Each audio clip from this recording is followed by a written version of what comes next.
Hello folks, I've got a little unboxing, demonstration and review of the RedTiger F7NP Dashcam for you today. This is not a sponsored video, okay? This is my friend's dashcam that he's kindly allowed me to make a video with.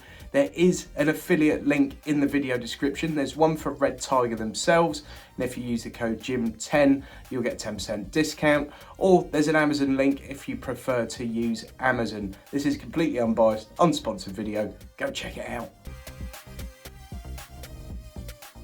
Here we go then folks, quick unboxing for you, and I'll just talk you through this as we go, and then we'll show you some sample footage of it and I'll give you my thoughts at the end. So this is the power cable. You just plug that into the 12-volt socket in your car. This here, as you can see, is the reversing camera. I haven't mounted that up in the car for probably fairly obvious reasons, but you just stick that inside the car. That one is an internal reversing camera.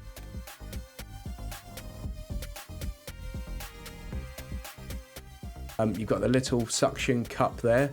This is the camera itself, which is quite a small unit. It is 4K resolution. Absolute piece of cake to install in the car, by the way, and that suction cup is super stable.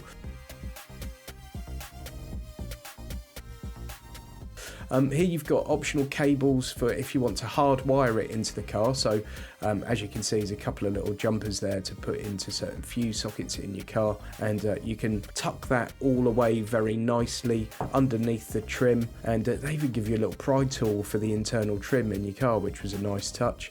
But yeah, if you do want to hardwire it, it's not too difficult to do. USB-C, there is the power connector. You've just got 3 buttons on the device and the power button on that side. And this one also came with a 32GB Lexarm memory card, which was nice.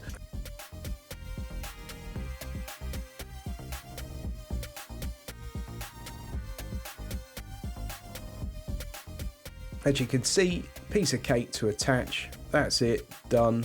And that suction cup, as I said, is really nice and strong. The other nice thing with that 12-volt plug is that once you've plugged it into your 12-volt socket in the car, it also has got a USB out on it, so you could charge your phone with a USB cable at the same time as running your dash cam. Right folks, so that's the screen quality there. I mean, it's an absolutely brilliant screen. That really has blown me away a bit by just how high res it is.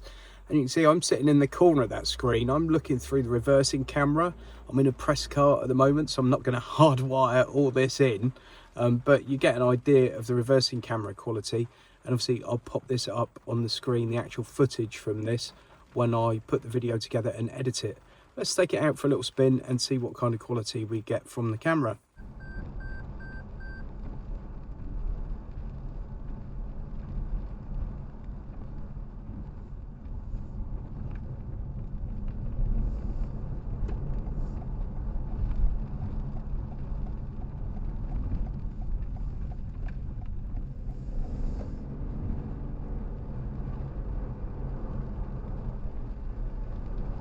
This is simplicity itself. I didn't even have to turn it on. I literally just got in the car, drove off. It's captured that footage. I've spent no time fiddling with any settings, anything like that at all.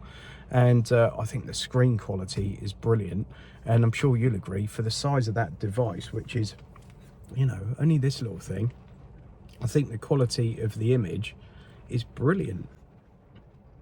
Yeah, really pleased with that. It's good that it's so small as well, and you could easily just whip that off the windscreen and take it away when you park if you want. Although, look, this is the way you mount it.